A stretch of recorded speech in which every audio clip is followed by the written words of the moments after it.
Hey everybody, Tony's Big T Bariatric, and I'm back at you with another video. And today I want to talk about Mandisa. Now, Mandisa was an American Idol contestant, and she actually died a few months ago. And I didn't hear this story; I just now saw it because now all the news outlets are reporting that she died from what they're saying is class 3 obesity. And it's very important that the doctors are using this designation because remember, the fat activists do not like the BMI scale. But the fact that they're designating this as class 3 obesity, I think is very, very important because there are different classes, there are different weight sizes, and the fact that you are on the most severe scale of obesity says something. And the fact that you're gonna die at 46, I think, okay, she was 47 years old, says a lot. All right, now that scares me because I'm 40 years old and thinking that she only made it 7 more years and I'm bigger than she is, you know, that's a very scary thing, and it's something that should give all the fat activists a lot of pause. Now we're gonna look at this article, then we're gonna watch a video from Good Morning America because I thought a video was gonna be very interesting to watch because they say some stuff about obesity that, yeah, I think we needed to discuss. American Idol singer Mandisa died of class 3 obesity, autopsy reveals. The Grammy winner, who rose to fame on season 5 of the singing competition show, was found dead in her home in Franklin near Nashville, Tennessee on April 18th. She was 47 years old. That is too young to be dying of obesity. And she doesn't look too obese in this picture here, so I wonder if it's something that happened after American Idol, maybe her money or fame or something like that really got to her, and so she really ballooned up. I mean, yeah, she looks obese, but she doesn't look class 3 obese, but we'll get more into it. Grammy Award-winning gospel singer Mandisa died of complications of class 3 obesity, according to her autopsy.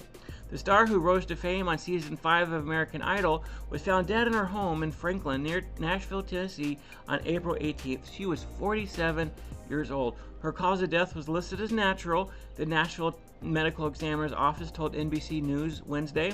Class 3 obesity is when a person has a body mass index of 40 or higher, or a body mass index of 35 or higher, while experiencing obesity-related health conditions, according to the Cleveland Clinic. So there you go, fat activists. There are such things as obesity-related health conditions. Your obesity can cause many different health issues that can kill you at a young age, and this is what each one of you has to look forward to if you don't get things situated as soon as possible. Because again, Mandisa here does not look too huge. She does not look huge. Tess Holliday looks bigger than her. Glitter and Lasers looks bigger than her. I'm bigger than her, all right? She does not look that huge, but yet the medical examiners, the doctors who did her autopsy, revealed that her obesity, her fatness, caused health-related issues that ultimately killed her at a young age. So you need to watch this, you need to pay attention to this, you need to listen to this, because obesity does cause health issues. All right? It's not some benign thing that has no impact on your overall health, because it does impact your overall health. You need to realize that sooner before the worst happens. The artist, whose full name is Mandisa Lynn Hundley, originally hailed from California. She grew up singing in church before studying vocal performance at American River College in California and Fisk University, Nashville, according to her record label artist bio. She went on to work as a backup vocalist for artists and then went on to American Idol, where she placed 9th. So she didn't really get close to winning American Idol.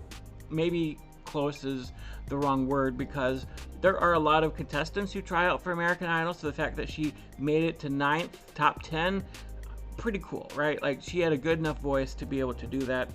Let's see more. 2017, she opened up to Good Morning America about a deep depression she experienced in 2014. So there we go. There's the mental part of it. A lot of people who experience deep depression end up eating their feelings, and how she almost took her own life following the death of a close friend. That's very sad. So she was going through a lot. In that state, she resorted to emotional eating and isolation. So right there, that talks about the cause of obesity. A lot of people who become overweight get there for a reason. right? They have a lot of mental turmoil, a lot of stress in their lives, and so they resort to emotional eating that turns into an addiction. And then the pleasure and the feel-good stuff that they get from the eating really becomes that addiction, and they can't stop. Before they know it, they're class 3 obese, and then they start to have health conditions as a result of that. So yeah, obesity is terrible. Obesity is evil. Obesity will kill you, and it's caused by a lot of emotional turmoil. And we could look at all these fat activists and say, yeah, you have a lot of emotional turmoil going on in your life.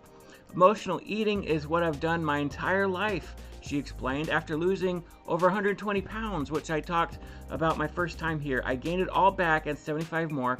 I sunk into the deepest depression of my life after Keisha died. So she was actually doing fairly well. She lost 120 pounds, but then when she lost her close friend, she ended up turning around and gaining all of that weight back and more, and becoming so obese that it actually killed her.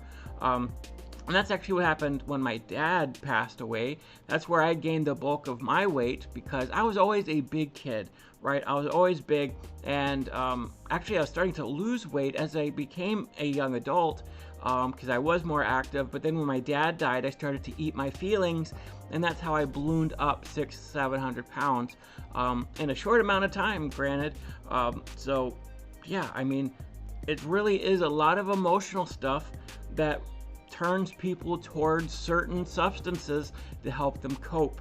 And whether that's drugs, alcohol, sex, or food, it's all dangerous. It all takes a toll on you eventually. It wears your body down, and a lot of people die from those sorts of things. But obesity is probably a bigger killer than all of them. Obesity is the only drug that people try to make an acceptance movement about it. You know, nobody says, hey, it's okay to be a drug addict. Nobody says it's okay to be an alcoholic. But when it comes to food, why is that such a tolerated thing? Why do we tolerate obesity? All right, why do we need a full movement to accept fat people who clearly have an addiction and a lot of emotional turmoil they're trying to cope with? So the next thing I want you to do is watch this clip from Good Morning America. So let's get into it. An American Idol alum, Mandisa. She passed away suddenly back in April. The cause of death, complications of class 3 obesity. She was just 47 years old. And first of all, it's good that they admit it. Like, you're seeing the news outlets saying it was class 3 obesity, which killed her, right? Now, class 3 obesity is not something that they would put on a death certificate. They might put heart attack or something else on there. So it's good that the news is getting out there that it was her obesity that killed her. Now, I wonder what the fat activists are saying about that. Usually when this news comes out, they are very, very silent on the issue. Let's keep watching. So many questions right now. Dr. Jen, you are board certified in obesity medicine. So what exactly is class 3 obesity, and what is obesity? Well, first of all, whether you agree with this or not, right now it's based on body mass index.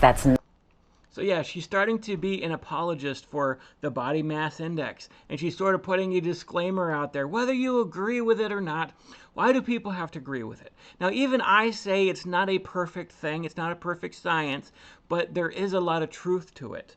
All right, and the fact that she had to put a disclaimer out there saying that class 3 obesity, blah, blah, blah, whether you agree with it or not, like, that was unnecessary.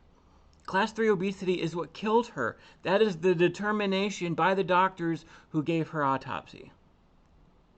Not the perfect way that we measure or define obesity, because there are some shortcomings to that in terms of evaluating muscle mass, but it's basically a height weight calculation. You can go online, find out your body mass index. Class 3 obesity is really the most severe stage, and it refers to a body mass index of 40 or higher.